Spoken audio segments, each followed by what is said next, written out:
Deep within the human psyche are certain predisposed ways to act and think stemming from our biological evolution, which we inherit in our genes.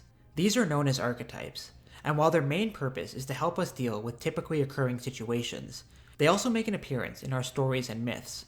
These stories serve as guides, illuminating the deeper aspects of our minds, while also guiding us along the paths which humanity has traversed during our psychological evolution, from animals to conscious beings with a spiritual dimension.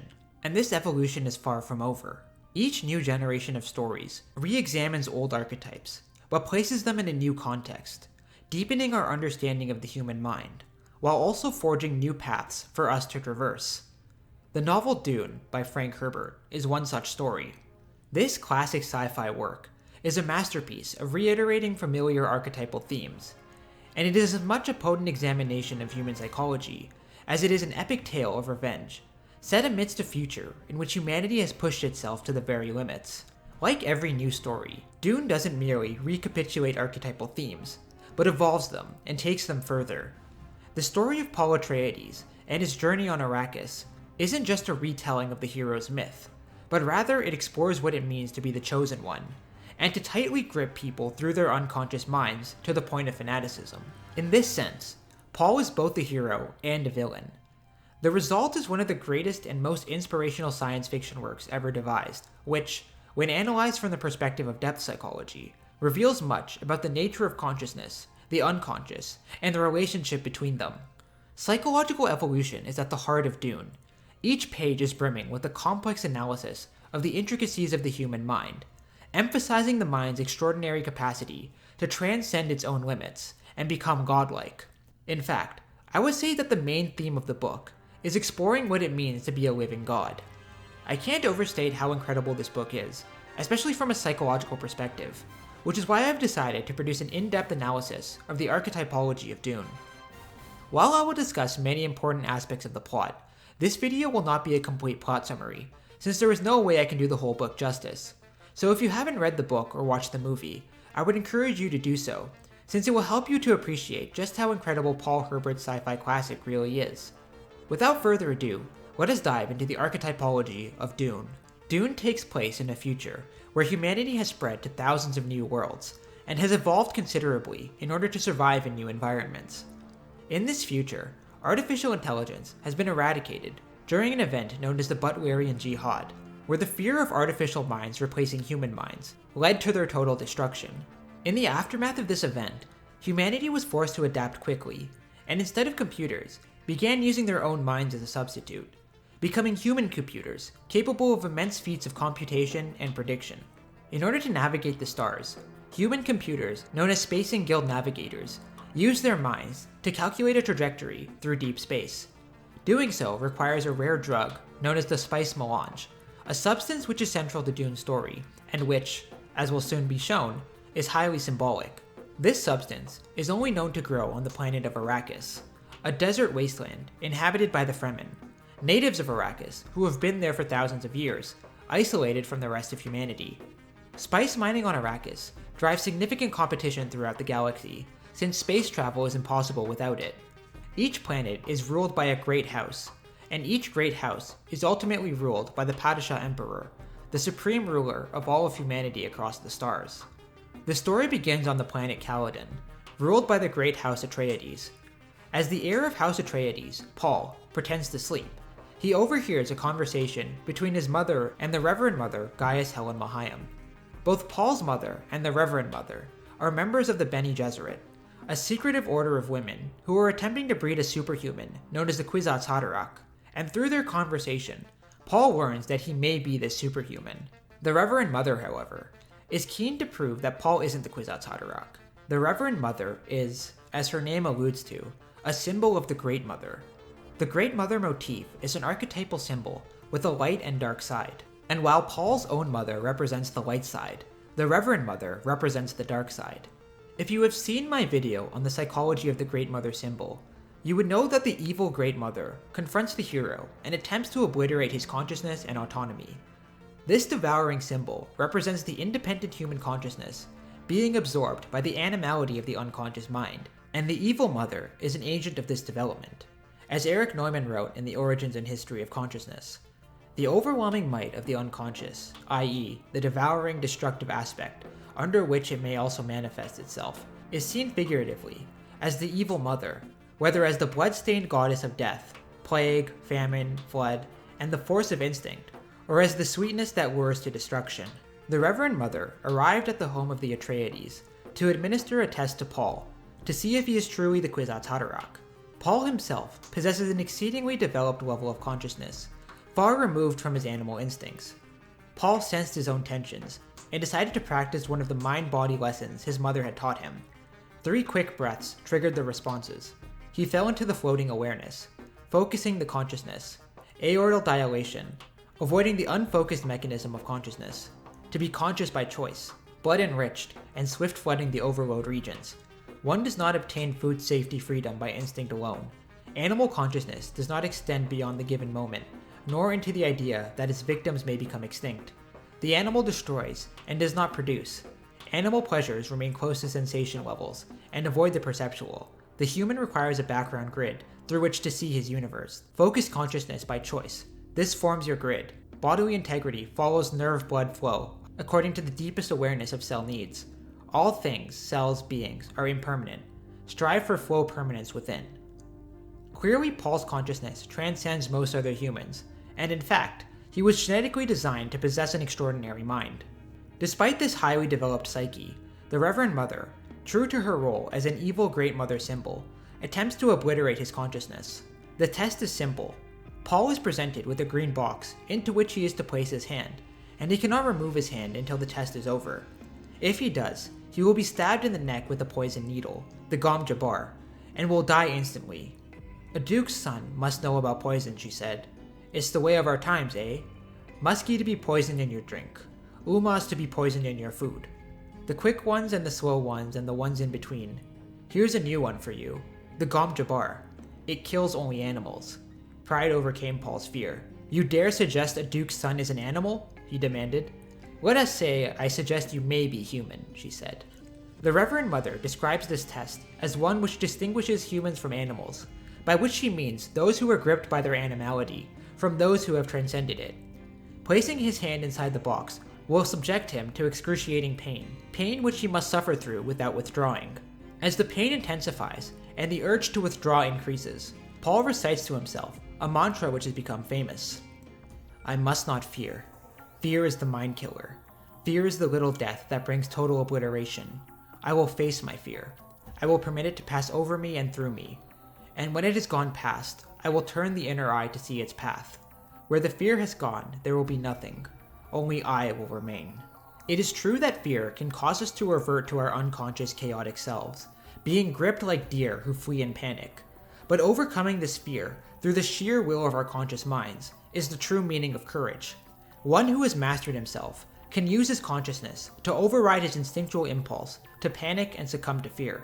The Reverend Mother's attempts to revert Paul back into an animal fail, and Paul successfully overcomes her desire to destroy the stability of his psyche, as she remarks to him, You've heard of animals chewing off a leg to escape a trap. There's an animal kind of trick. A human would remain in the trap, endure the pain, feigning death that he might kill the trapper and remove a threat to his kind. But the pain, he said. Pain, she sniffed. A human can override any nerve in the body. Consciousness can in fact overcome pain, as we push ourselves to accomplish any difficult feat, and it is this ability which has been instrumental in shaping the human world. Paul has proven that his consciousness has transcended its animal limits, and the purpose of this test is revealed to him. This is when Paul speaks about dreams he has been having, of a woman on the planet Arrakis, a woman whom he knows he will meet in the future. This woman is Chani, and she represents Paul's anima, first appearing in his unconscious dreams, and we will have much more to say about her later. The Lady Jessica, Paul's mother, and a symbol of the light side of the mother archetype, was an instrumental tool in the Bene Gesserit breeding program, but when she was ordered to produce a daughter, instead had a son, betraying the Bene Gesserit, the first signs of autonomy from the will of the Great Mother. This theme of using one's consciousness to transcend their seeming limitations can be found all throughout the book. For example, take this exchange between Paul and Gurney Halleck, one of Paul's mentors, during a knife fighting practice. I guess I'm not in the mood for it today, Paul said. Mood. Halleck's voice betrayed his outrage. even through the shield's filtering. What has mood to do with it? You fight when the necessity arises, no matter the mood. Mood's a thing for cattle, or making love, or playing the balisette. It's not for fighting. Like pain, consciousness can also override our own emotions, allowing us to act even when we don't feel like it, whenever the need arises. Or take this passage from the Orange Catholic Bible, a religious text within the world of Dune.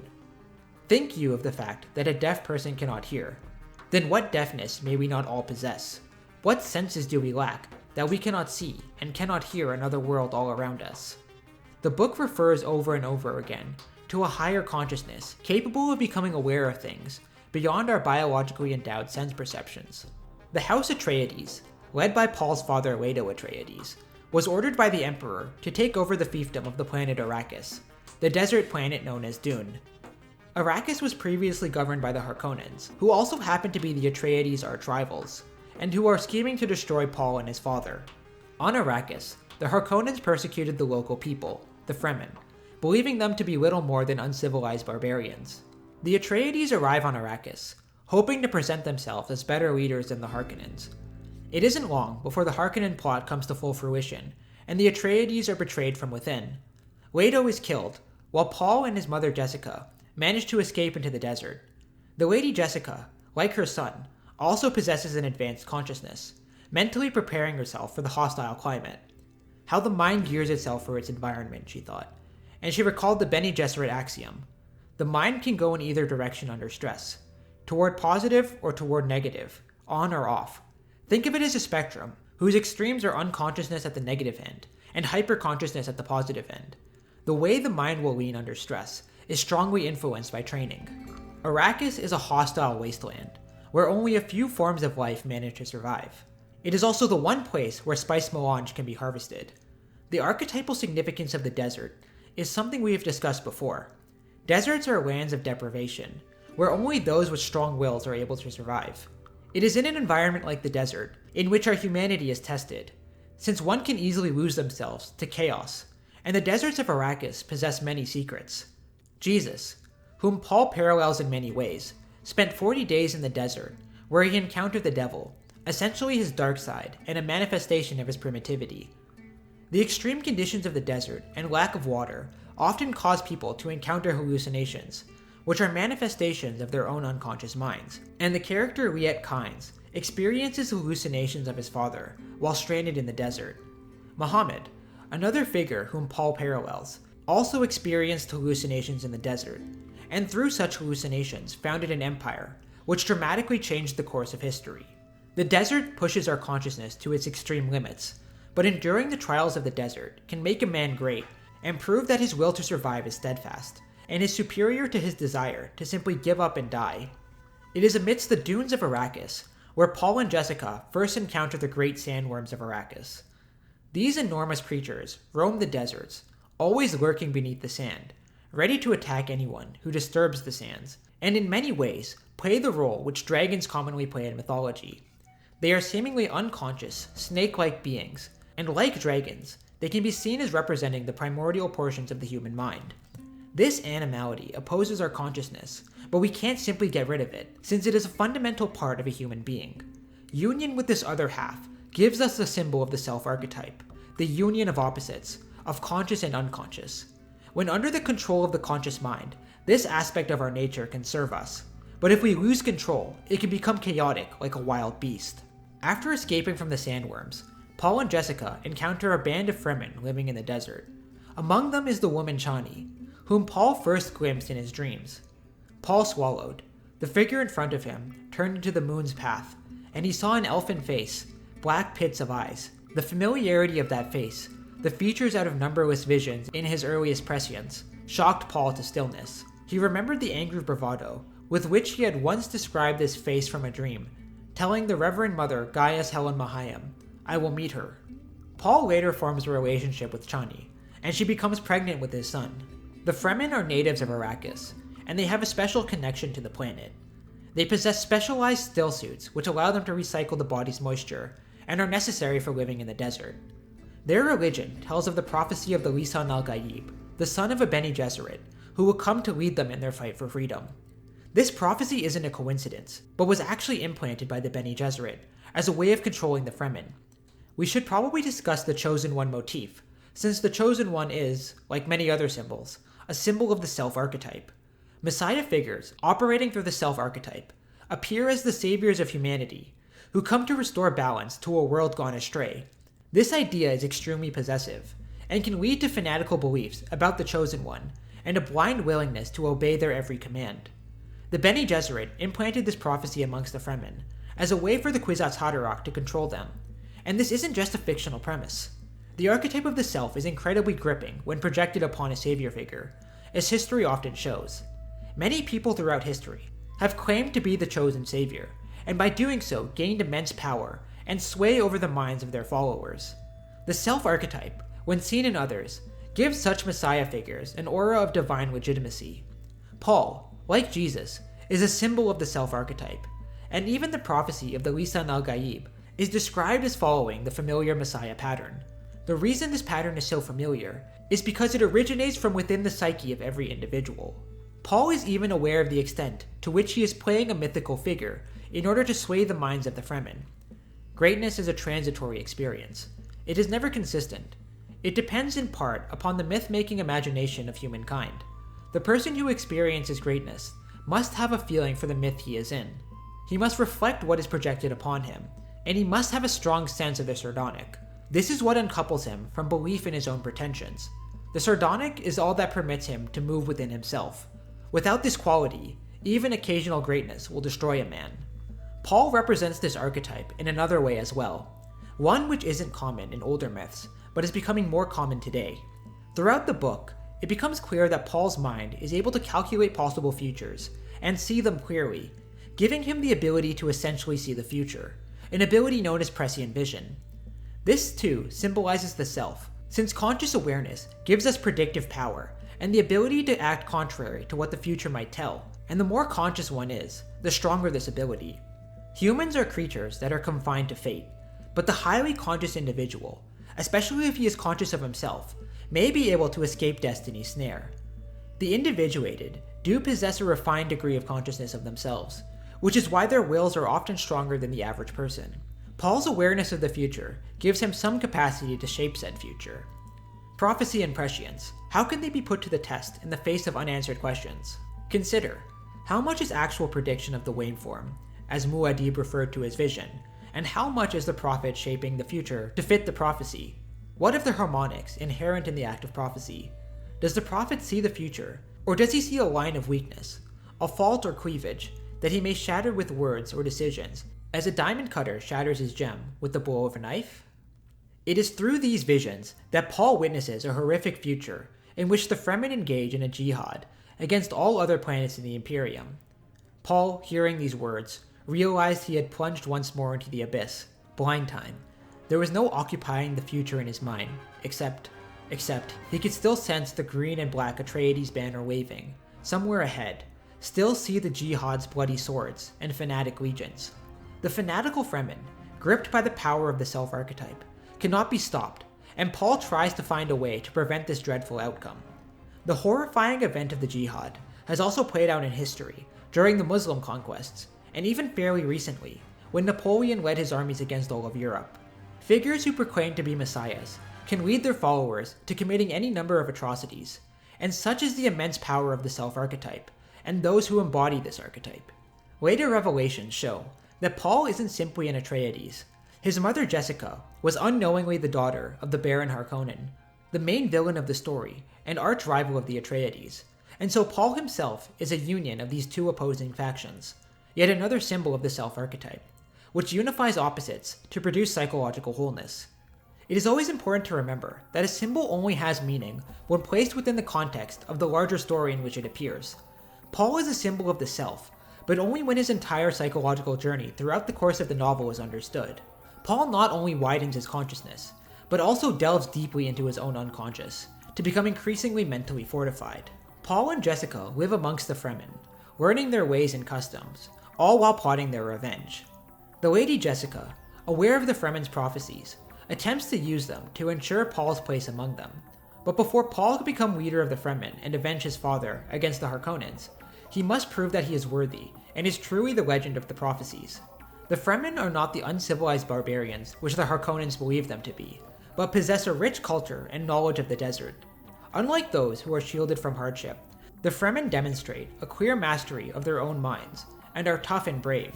The Fremen were supreme in that quality the ancients called Spannungsbogen, which is the self-imposed delay between desire for a thing and the act of reaching out to grasp that thing. Being pushed to the extreme by the desert has made the Fremen tough warriors who are able to fight effectively against the technologically advanced Imperial legions. Their culture also revolves around the spice melange, the precious resource that led to this conflict in the first place. The spice has many properties as a drug, but one thing is clear. In high doses, the spice is a psychedelic, allowing one to reach the inner recesses of their own mind and commune with the depths of their psyche. Paul first experiences this when he is with Chani, a highly symbolic scene, since it is the anima which opens a window into the unconscious. Chani feeds Paul the concentrated spice, and as Paul experiences the descent into the unconscious, his mind becomes altered. Paul stood beside Chani, in the shadows of the inner cave. He could still taste the morsels she had fed him, bird flesh and grain, bound with spiced honey and encased in a leaf. In tasting it, he had realized he had never before eaten such a concentration of spice essence, and there had been a moment of fear. He knew what this essence could do to him, the spice change that pushed his mind into prescient awareness. He sensed it, the raced consciousness he could not escape. There was a sharpened clarity, the inflow of data, the cold precision of his awareness. He sank to the floor, sitting with his back against rock, giving himself up to it. Awareness flowed into that timeless stratum, where he could view time, sensing the available paths, the winds of the future, the winds of the past, the one-eyed vision of the past, the one-eyed vision of the present, and the one-eyed vision of the future, all combined into a trinocular vision that permitted him to see time become space. Psychedelics facilitate ego death, which is precisely what Paul experiences, as he no longer perceives himself as existing merely in the present, but in all times simultaneously. Separated from his ego, Paul experiences a huge inflow of data, and time itself seems to evaporate, allowing him to glimpse numerous possibilities for the future, as he attempts to hold on to his awareness. The journey into the unconscious, which in real life can be facilitated by such mind-altering substances, always precedes the hero attaining a higher consciousness, and gaining the knowledge needed to overcome his difficulties. The entire planet is symbolic of this journey. The hostile desert in which one's consciousness is tested, the spice melange, and even the worms, who, as it turns out, are responsible for producing the precious spice. When we dive into the unconscious realms of our mind, we are able to alter our conscious minds, and raise our consciousness to a higher level. This is an important psychological law. The development of our consciousness requires sinking back into the unconscious so that a new ego can emerge. This stronger ego may then seize control of the unconscious, rather than the other way around. Psychedelics enable one to access their unconscious minds, wherein they encounter the true depths of the psyche. The feminine side of the psyche, in the form of the anima, facilitates this journey, which can be destructive as the ego may never recover. This is why we see symbols of the feminine destroying consciousness in both a positive and negative context, first in the form of the Reverend Mother, and then in the form of Chani. Positive psychological growth can occur through the inflow of unconscious material, but such an inflow at the wrong time, such as during a battle, can be utterly destructive. Paul realizes that the Fremen have learned how to call the worms to them, and even how to ride them. This is how the Fremen have been secretly resisting the Harkonnens. The Fremen believe the worms to be godlike creatures, since they are responsible for producing the spice melange. In order for Paul to be fully accepted into the Fremen, he must prove that he is able to ride one of the sandworms. The scene in which Paul successfully manages to climb aboard and ride the sandworm is also highly significant. In a sense, it is as though he has mastered his primordial side, since he is able to command the great beast, and it is a theme seen commonly in myths, as the hero overcoming the dragon. But for Paul, being a symbol of the self, mastery of the sandworm means much more. The self is the entirety of the psyche, consciousness and the unconscious, and a person can only be themselves if these two aspects are in union. The psychological mastery Paul attains seems godlike to the Fremen, who truly begin to believe that he is a living god. We catch a glimpse of Paul's highly developed consciousness during this exchange with his Fremen friend Stilgar. The smile slipped from Paul's face. "I saw the drum sand. Then why did you not signal for one of us to take position secondary to you? It was a thing you could do even in the test." Paul swallowed, faced into the wind of their passage. You think it is bad of me to say this now, Stilgar said. It is my duty. I think of your worth to the troop. If you had stumbled into that drum stand, the Maker would have turned toward you. In spite of a surge of anger, Paul knew that Stilgar spoke the truth. It took a long minute and the full effort of the training he had received from his mother for Paul to recapture a feeling of calm. I apologize, he said. It will not happen again. Even when stung with criticism, Paul was able to swallow his pride and avert his initial emotional, unconscious reaction. It is a simple exchange, but it really demonstrates what it means to be conscious to a superlative degree. As Paul becomes revered among the Fremen as their messiah, he is able to impose his will upon them. Slowly, he saps away their individuality, and they become more slave-like. Paul even notices this. In that instant, Paul saw how Stilgar had been transformed from the Fremen Naib to a creature of the Lisan al-Gaib, a receptacle for awe and obedience. It was a lessening of the man, and Paul felt the ghost wind of the jihad in it. This is yet another glimpse of the dark side of individuation, as the individuated often hold great influence amongst those who have not individuated, who are frequently reduced to lesser men. However, the greatest secret possessed by the Fremen is that of the Water of Life. The Water of Life is a concentrated form of the spice melange, produced by drowning a sandworm, a rare event given the scarcity of water on Arrakis. Notice how two distinct symbols of the unconscious, water and the sandworms, yield another psychedelic, one which is more powerful than the spice itself. Normally, only women can take the Water of Life, and the Bene Gesserit use the drug to become Reverend Mothers, as Jessica herself experienced earlier in the novel. This gave her the ability to look into her genetic memory, the memory of past humans, but only in the female line.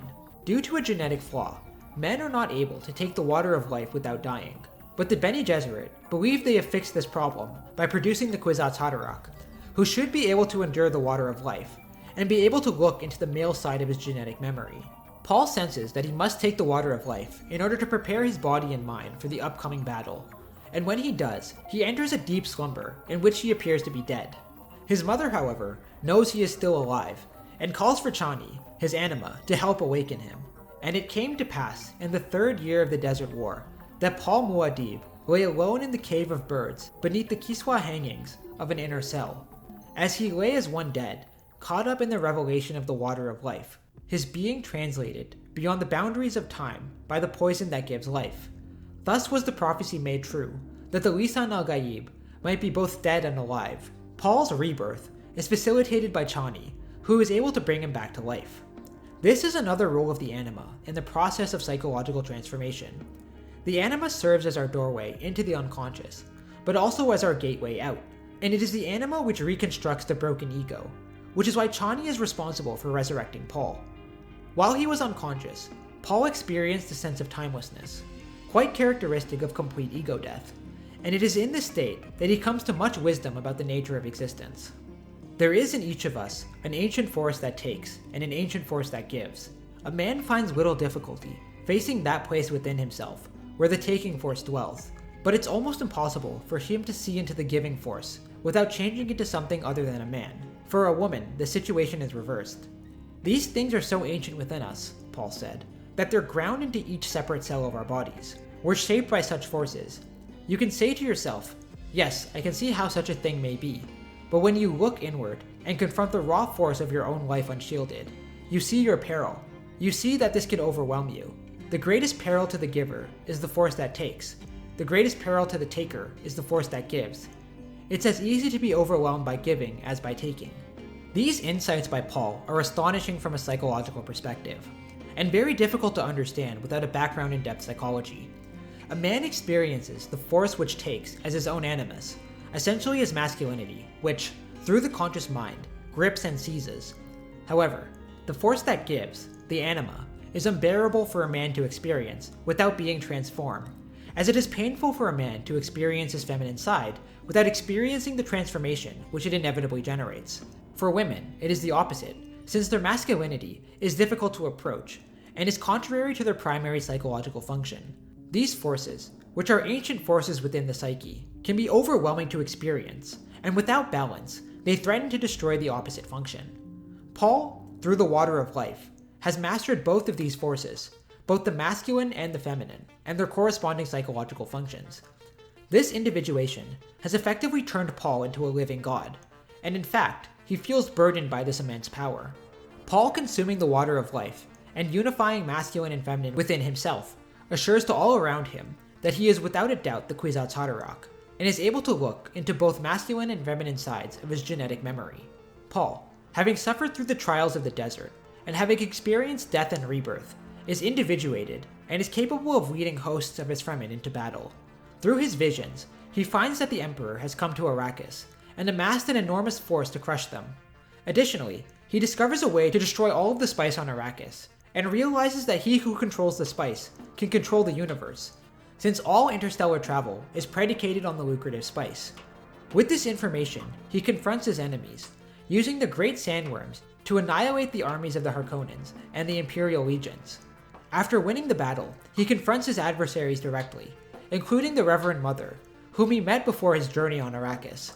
She realizes that she has indeed produced the Kwisatz Haderach, a superhuman with superhuman abilities, and who has fulfilled the prophecies implanted on Arrakis. But she has no control over Paul, who mocks her. Observe her, comrades. This is a Bene Gesserit Reverend Mother, patient in a patient cause.